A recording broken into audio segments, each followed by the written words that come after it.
Hi, I'm Karen Cherry Brown, and welcome to another episode of Prevailing Through Pain. We're going to do a little twist today on health. I want everyone to see what it looks like to be in your 60s, healthy and sexy. So we have Katie Rubin, we have Valerie Walker, and we have Denise Persons. So thank you, ladies, for agreeing to do this. Absolutely. So I want to you all to let the viewers know a little bit about you, what you do for a living. So let's start with Denise. Hi. Okay. So I am a business owner. I do choir robes. I've been doing choir robes for over 30 years now. Let's see. I do local. I do in the U.S. and I do international as well. So basically, I do choir robes, uniforms, and judicial robes. So that's basically what I do. Miss Katie. Hi, I'm Katie. I work for one of the major airlines here in the United States as a customer service agent. I've been doing that for a number of years. And I enjoy very much helping people, getting them to their destination. Spam. Yes, hello. I am a flight attendant for a major airline here in Dallas, Fort Worth, and I have been doing it for quite some years. Let's say the 1900s. And I enjoy people, I enjoy travel. All right. So when you all see these two lovely ladies as you're running through the airport or maybe on a flight, say, hey.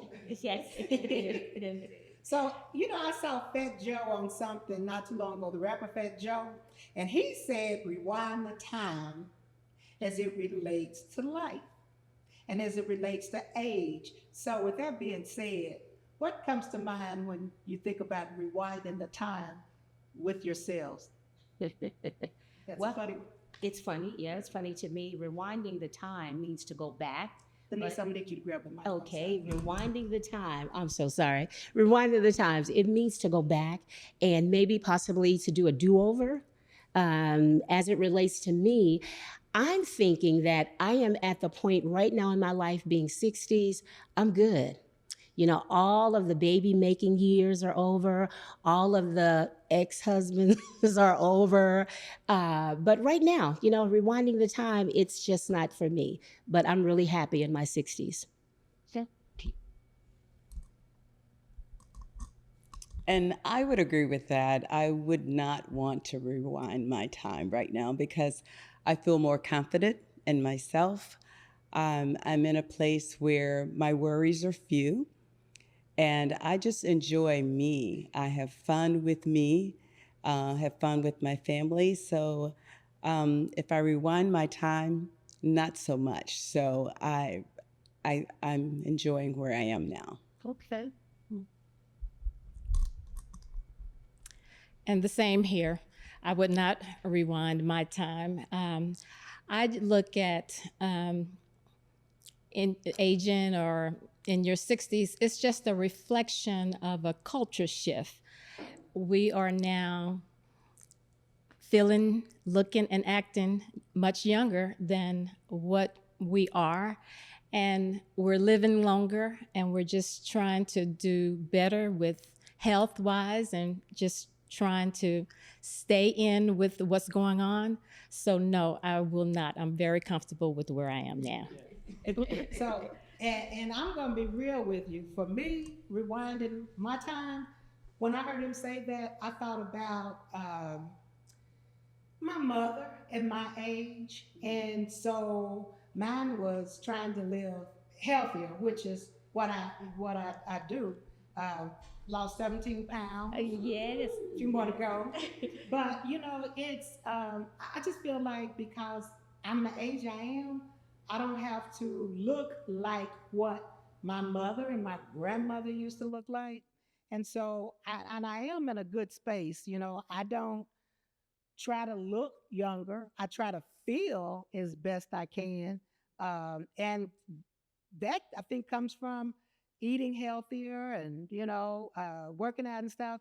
And you ladies don't look like you fill yourself up with cheeseburgers every day. So what do you do to stay healthy? I practice Pilates and I love walking, hiking, and I used to do strength training, and I plan on incorporating that into my workout real soon because as we age, we know we need to lift weights. Yeah, Yeah. you know, you're right. Don't like that. Yes. Yeah. Yes. That's why I love talking to my sisters. Yes. And for me, I work out try to at least 3 times a week. I do have a personal trainer. She is tough, and we do a lot, and we sweat a lot.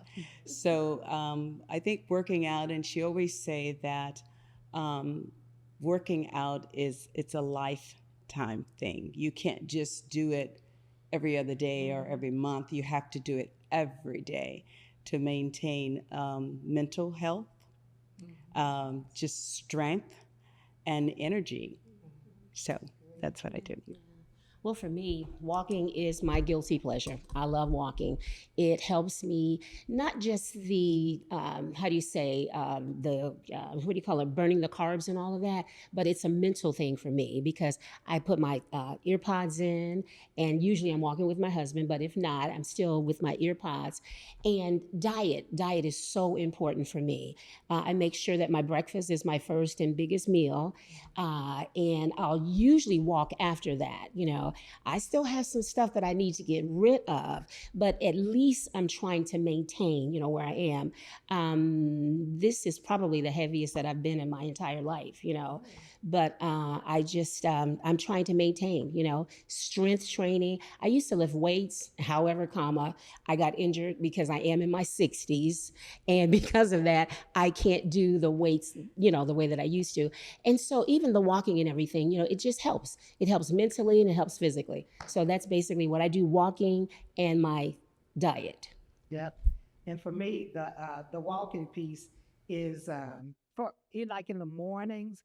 It's a spiritual thing for me because, like where you said, the ear pods, I usually have on my spiritual music, and I'm out, throwing my hands in there. And I said, I know these people say, "What in the world?" What you doing? But hey, I'm in my zone and loving it. Yeah. I used to lift weights back in my early 20s. Okay. No, I'll take that back. My early 30s.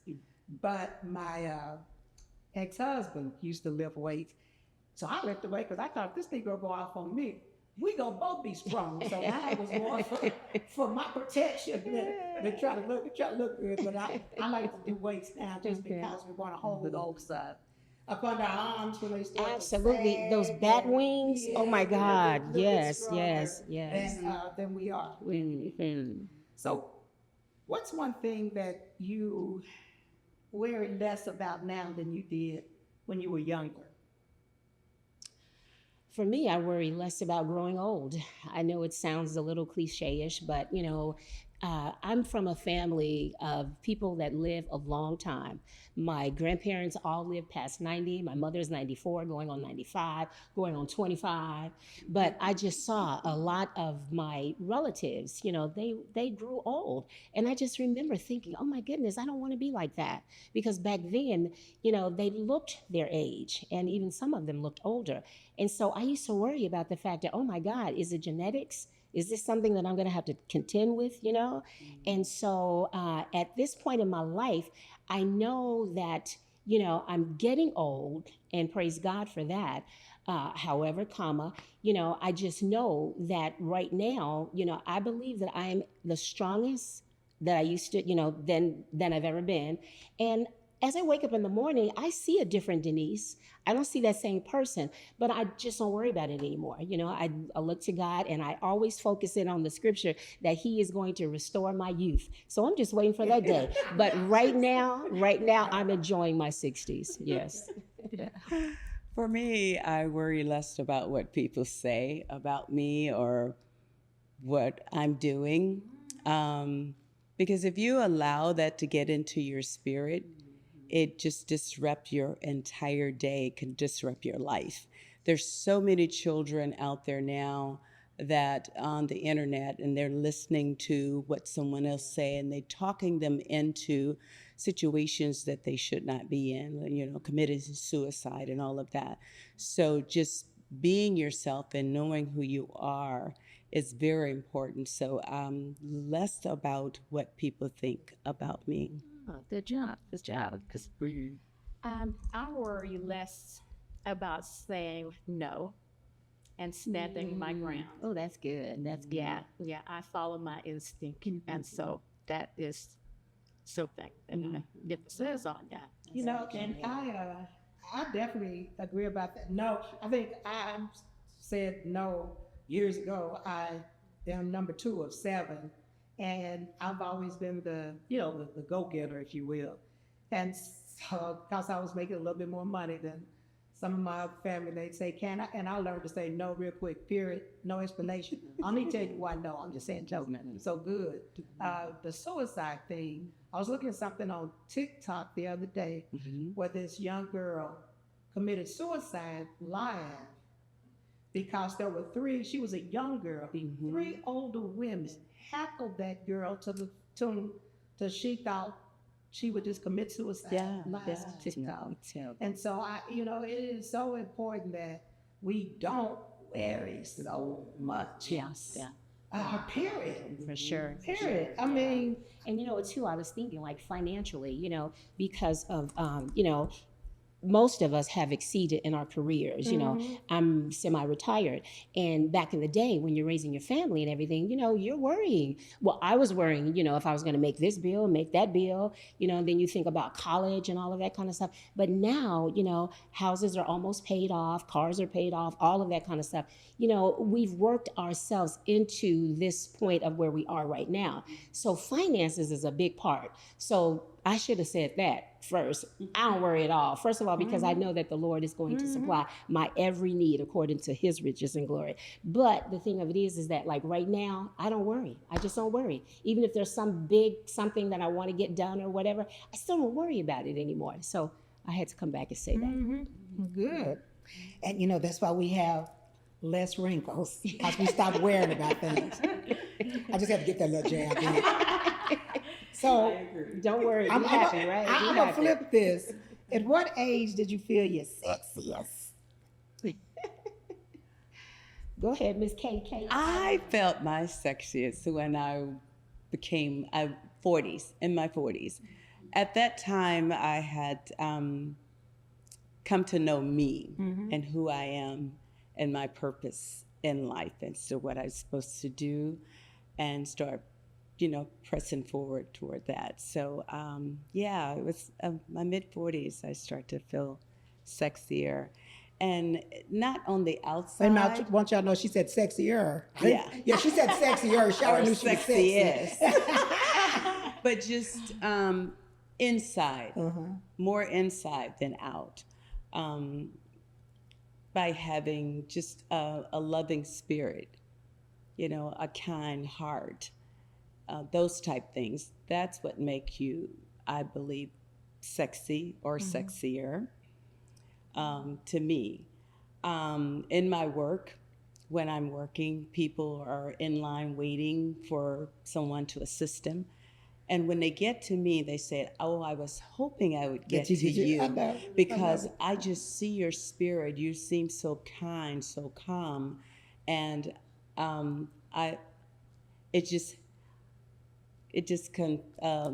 just confirmation as to what I've been working on for years, that it's finally there, and it's there naturally. It's not something that I have to pretend. Yes. What about you, Ms. Vale? I would say in my youth, my 30s, 40s is when I felt the most. She talking about in her youth. I thought she was your youth. That is what. You sound like you're 80. In my youth, honey, when I was 30 and 40. Let me tell you, that's the way I felt. My childbearing. I just felt sexier when I was not lifing as much. And so that's why I say, maybe I should have said 20s and 30s. No, it was when Yeah, whenever you felt yeah. it. No, really, that's that's it. 20s and 30s. Okay. Yes, ma'am. I'd say for me, I think it was my probably mid-40s and maybe even pushing 50. Yeah, mid to late 40s. Always having low self-esteem. And so, one day when I was like, somebody said, "Oh, you cute." Am I? So, and I started looking at it. But we're going to take a break for our sponsor, and we'll be right back. Do you have a powerful story of perseverance? Have you triumphed over pain and want to share your story with the world? We're looking for inspiring guests to join us on the Prevailing Through Pain podcast. Head over to KarenSherry.me/guest. Fill out the form and let us know your story. Your voice could be the one to inspire others. Your experience can be the one to lift up someone else. Go to KarenSherry.me/guest. And we're back. I'm not going to tell you what they've been discussing behind the scene, but so on the flip side, and you said 40s, like we still kind of close that. I know you took it back 20s and 30s, but when did you start feeling less sexy? Oh, gosh. Menopause. Oh my God, it's real. Menopause is real. It's real, and that's all I have to say. Next. Well, for me, I totally agree. It was in my 40s. That's when I really started to feel sexy, simply because, you go through, I was a church girl, so I did not have sex until I was married, okay? And it's sex and sexy, it's two different things, right? Yeah. So but anyway, I was just saying that because, I was older and I didn't really understand sexy. I came from a background of church people. Mm-hmm. So, that was a bad word, And so it wasn't a bad word, but, those are kind of talk about. Yeah, not at all. Mm-hmm. But it wasn't until I was like in my 40s as well, simply because by that time I had already experimented, and started feeling myself, and some of the guys would start checking you out. And then I would notice like some of the women, how they would dress. And I'm like, oh, skate, and I couldn't do it, but it didn't necessarily, in my opinion, didn't make them sexy, So I think that sexy is something that was within, but it also came out when I probably when I saw guys paying attention to me. I started feeling attractive, and started wanting to put a little lipstick on or whatever. But anyway, that was when I started feeling sexy. And now menopause, boom, that is something else. Now, I honestly, okay, so we're definitely talking about sexy and not sex, right? Mm-hmm. So yes, being less sexy. Okay, yes. So less sexy. Okay, so what age were you? Okay, so menopause. Probably, I'm going to say I started my menopause. It was like in my 50s. I think I was like 54, something like that. Yeah, about 54. So that's when I started feeling less sexy. And, because you got the night sweats, you got just stuff going on, And for whatever reason, I just did not feel as much of a woman. I didn't have my baby making stuff going on anymore. So I was feeling a little bit less than a woman. So I'm thinking because of that, I was starting to feel a little less sexy. And that's that culprit, the menopause. We're going to have to talk to Jesus about that when we get. What about you, Miss Katie? For me, I think it was in my younger years because you didn't really understand what sex was all about or being sexy. You're just trying to find yourself and figure out who you are. So I would say probably from 18 until about mid-30s. You were feeling less sexy? I was feeling less sexier because I was trying to figure out my career, raise children, find out what it is to be a loving wife. So I didn't have time to focus on me or to figure out, am I sexy, less sexy, or whatever. But yeah, those type of things. Yeah. Like I said, it was later on when I just said I started feeling sexy. And I remember I was somewhere out of town working on an account, and my phone rang. I was just getting out the shower and my phone rang.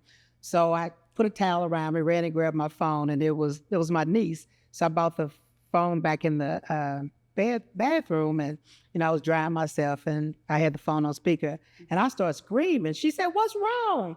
And I said, "My breast fell." She said, "What you mean your breast fell?" And I said, "Really? My breasts aren't standing up like they were. I know when I looked in this mirror this morning, my breasts were perky." I said, "They hanging down like an old person."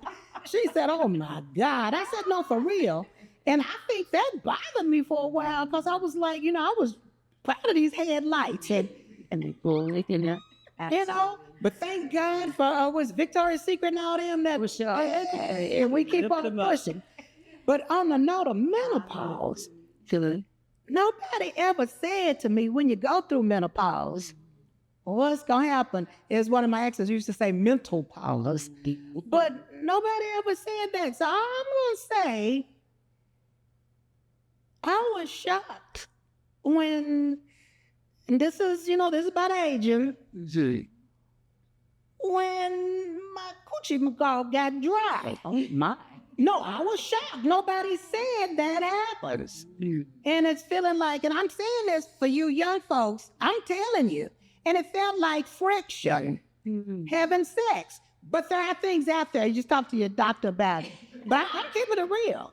Nobody ever said that. And break it out and sweat everywhere. I was giving a presentation. I mean, it was a big opportunity. And I was because my hair kept sticking to my forehead, and then my clothes were wet out down here. Nobody wanted me for that. Wow, goodness. Oh, Karen. Well, I wasn't warned about that either. I found out the hard way by watching my older sisters, what they were going through. I saw them taking off their clothes, taking their dress, holding it up, fanning. I was like, what is going on? And I would always ask, what's wrong with you all? You'll find out. They didn't ever tell you what was going on with them. I'm not sure that they understood what was going on. So what I had to do was go and look it up. What is menopause? What's all this stuff going to be happening to me when I get their age? And I saw all of that, the night sweats, the dryness. I was like, oh, Lord, no, we're not going through that.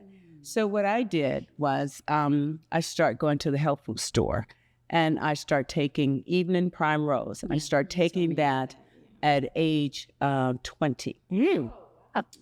And I took that. I never experienced any menopause. Even to this day, I have not. My mother did not. You're like, I'm not going to like that. She probably didn't, because she had 15 kids. So, but yeah, I don't know if I'll be a good candidate giving advice, but just sharing that with you. Everybody may not go through it. That's true. And some of the younger people, if you're out there, and I tell my children now and grandchildren, start taking the Evening Prime Rose. Either it's going to help you make that transition better, or you won't have it at all. So I was blessed to not have it at all, and I'm grateful for that. Well, good. He's grateful for you. I know, right? Yes. Well, just like you said, my mother never talked about it. My sister, she would just go, oh. So, it still was just not a thing until it happened. And I tell you, it is something I think you said your mom talked to you about it? She did. My mother did. And fortunately, like I said, I had a whole bunch of elderly people. They lived a long time, but I really wish that the information that they had given me, it was like that old time stuff or whatever, you take this and you won't have this. And in terms of, the dryness and everything. So I think what it is just that everybody doesn't experience the same thing. Because instead of the dryness for me, I wanted more. It's like as I've aged and everything, excuse me, Tasha, I wanted more, because it's like, look, you know what? And unfortunately, it's like, maybe I shouldn't say this, but anyway, I wanted more. Let me just say that, So I didn't experience the dryness and everything. The only thing that I did was the hot flashes, but they were short-lived, and it was the night sweats, And so then I'd wake up at night like, okay, yes, come on. I'm already sweaty. Yes. Well, I'm still experiencing night sweats and all of that because I haven't taken anything. But the good thing now is it's being talked about. Yeah. There's things out there, Education. Oprah has talked about it. Halle Berry has talked about it. So there are things that you can take naturally that doesn't have. I never wanted to do the hormone therapy because, my mom died of breast cancer. And at one point, that was a big thing, is like, if your mom, and they're saying now it's not true, if your mom died of breast cancer, you should not do it because of the estrogen. Right. So I did it like, our parents, we just sweated it out. But I'm glad that it's being talked about more and being more educated. Yeah, it's key. And let me just say this. Men don't like to say that they go through, but they have menopause. They do. Menopause. They have it as well. So I think some men need to talk about what they're experiencing, but they have so much pride. They don't want to talk about things like that because they think they can go. Yeah. But after a while, they will cease. So men have it as well. And to that, why do you think men are like that? I mean, because again, I guess. Yeah. But again, like I said, that's a whole nother conversation. Yep. And I agree. So what's a life lesson that you've learned as it relates to failure? Well, since I got the mic, for me to just get back in the game and just keep going. Maybe the failures that I have experienced, it may have changed my focus. And that was a good thing for me, because with me changing my focus, the goals that I was looking for, the things that I was trying to accomplish that I did not accomplish, just wasn't for me anyway. So being able to just look at the fact that, okay, I'm going this way, I'm going down this road, okay, and I keep doing it. What's that whole thing about insanity? Is it doing the same thing over and over, getting different results? And so I started thinking about that, but I had to flip the script on that. And it's like, okay, even though I was doing the same things over and over, at least now I know not to do those things. It took me a little bit of time, but again, refocusing for me. I would say trust in God, hold your head up high, and know this too shall pass. Yeah, that's a good one. Very good one. I would say learn from your failures and just take a look in the mirror of yourself and ask the question, what could I have done better? Or what could I have done to prevent this? And just don't repeat what you just did. Otherwise, you're going to keep falling down. And know when you fall, you can get up again. But you got to stay focused and determined to do that. I definitely agree. The falling and the getting up, and Denise, where you said that failure for me, it was like the nose in my life. I thought I put in for this position and I didn't get it. Then it's like, well, why didn't I get that? But every time God let me know that was blocking me from what it was better that he had for me. So I think if we just, and where one of you said, stop, I think it was you, Katie, reassess the situation. And my birthday is in December, and so everybody knows that's my reflection month. So I look back over the whole year of things that worked well, things that didn't work well. And so I let those things that I need to let go, I let those go. The things that I need to build on and continue with, I do. I don't know if I've ever told you all about my letter. I used to send a letter out, December being my reflection month. So every December, if you were in my circle, you knew about my letter. And if you received one of my letters, it went like this. Dear Valerie, 2026 has been a great year. You will not be joining me in 2027. Please do not call me, email me, and if it had been text back then, I would have said text me. But I do wish you much endeavors in your future life. And I thought about that because I was doing it too many times. So I said, I'm allowing the wrong people to be in my circle. The common denominator is me. Yeah. And so I need to change the way I looked at who came in my circle. So I'm proud to say about 15 years ago, I stopped, but I mean, that letter went for about 10 years before I finally got a grip on it. And here's something real funny, real quick. One of my, she's a friend, but she was a former employee, called me, it was December, and she said, I put return to sender on that. And I said, what are you talking about? She said, I put return to sender on that letter you sent me. I reject that. I said, girl, that's a Christmas card. That's when I knew I was really bad. So I said, that's a Christmas card. But I know. On another note, talk about the funniest or the worst date that you've ever been on.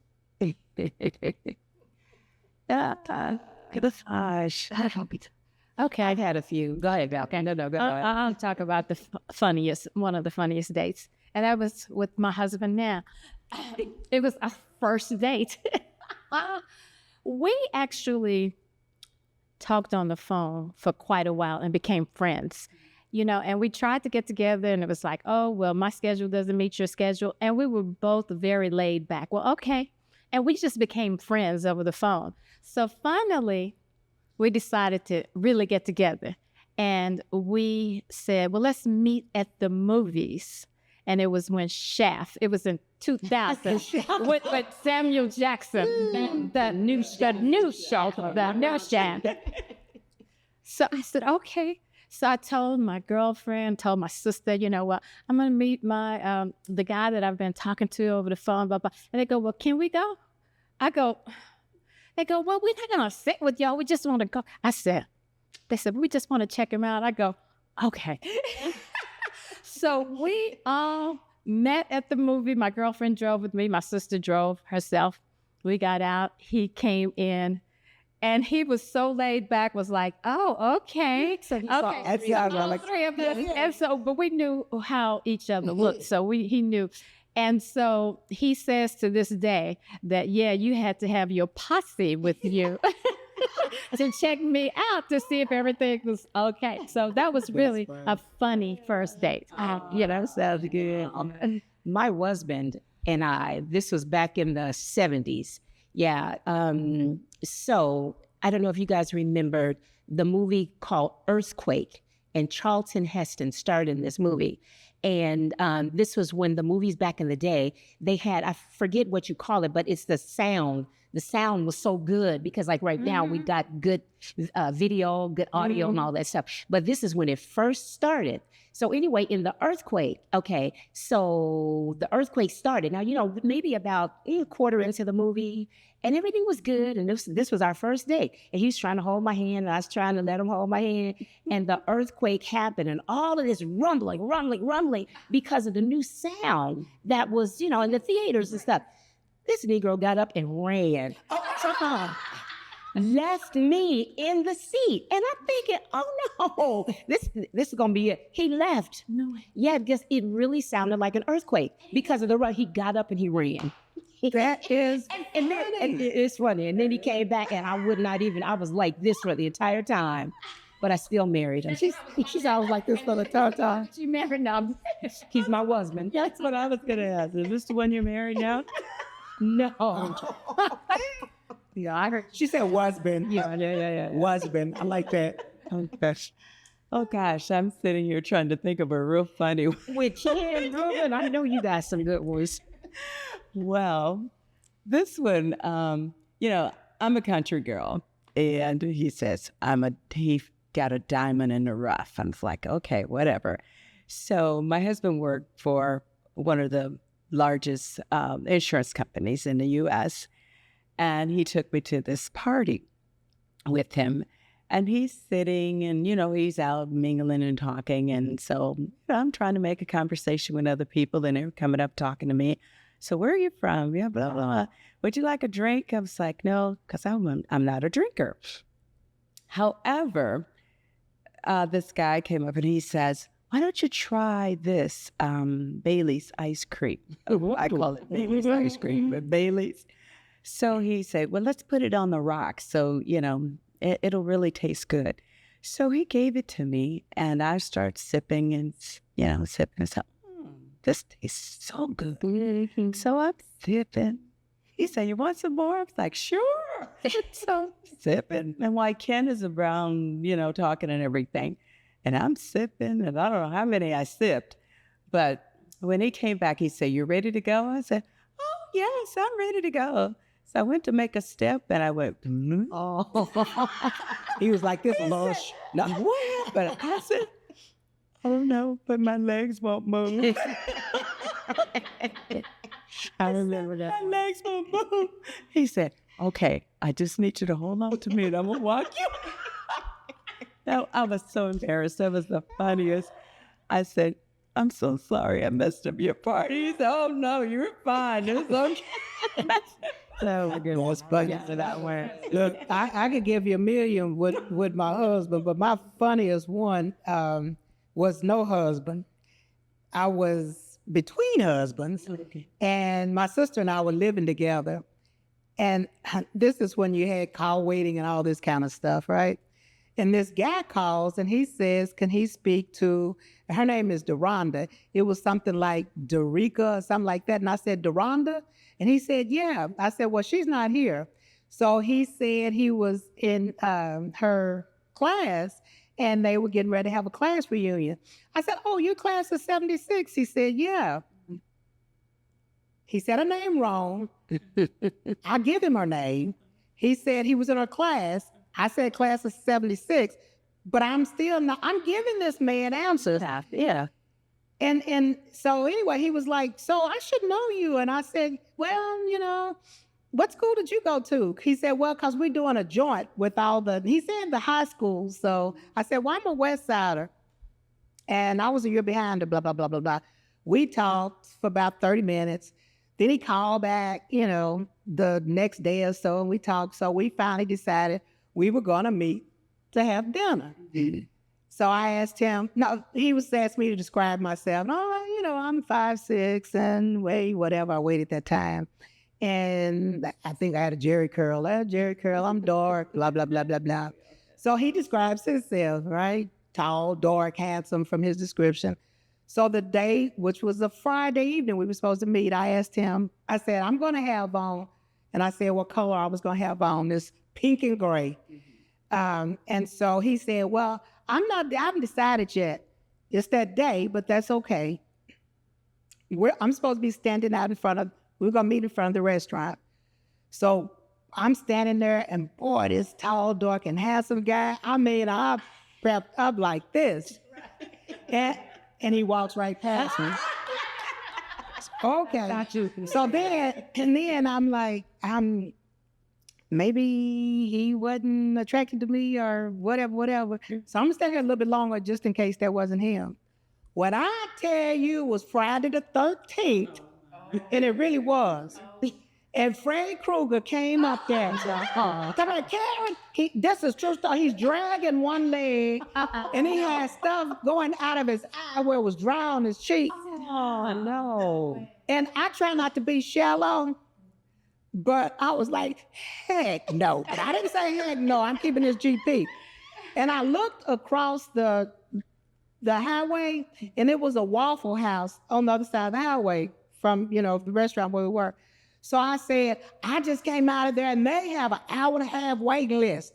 And I said, let's just meet at the Waffle House.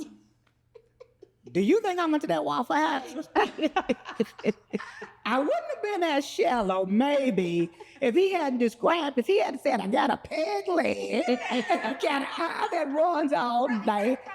Oh, no. So that was my last blind date that I had ever gone on. Yes. But as we're winding down, what would you tell the young Denise, Katie, and Valerie as you didn't know what your life was going to be, but at a point in time that you were struggling in life, what would you tell that young Valerie, Katie, or Denise today? I would tell the young Katie to seek advice from elder people that have experienced some things, and they can guide you to do life, because life be lifing when you're young and you don't know direction. But they have experienced a lot of things if you listen, and you won't go through as much hardship as some of our young people are going through now. So find an older person that you can truly trust and just confide in them and ask them questions on things that you can't even talk to your parents about or any close friend, but just a person that you really trust.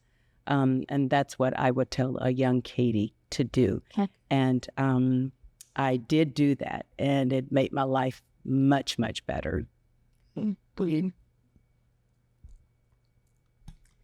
I would tell a young Valerie to always put God first, be kind, serve others, and always bet on yourself. Love that. That's great. That's great. That's a good segue to mine, because mine would just tell Denise, look, to thine own self be true.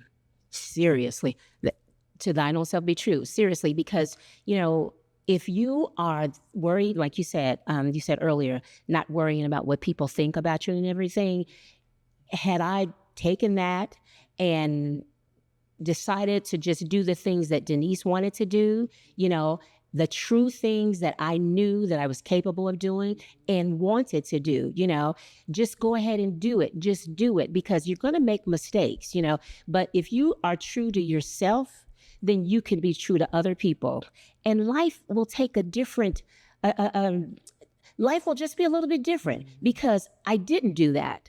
And had I done that, things would have been different. I wouldn't be talking about husbands at this point, But like I said, just to thine own self be true. I think Hamlet, Shakespeare, somebody coined that phrase. And I was an English major and all that kind of stuff. So that's to thine own self be true. Yep. Yeah, I think for me, it's just, I would have told myself, just keep on living. Just keep living, because it gets better. Don't give up. Just like you said, put God first. Trust and believe in God, believe in yourself, and just keep on living. So we're going to end on Denzel or Idris. Idris. Denzel. Denzel for me, baby. Even the old Denzel, I'm still feeling him. Denzel for me. Yeah. All right, ladies, thank you so much for being on Prevailing Through Pain today. And we getting ready to have some more fun. Thank you all. Thank you. Thanks for having us. Hi, I'm Karen Cherry Brown. And if you like this episode, please like, share, and subscribe. Thank you.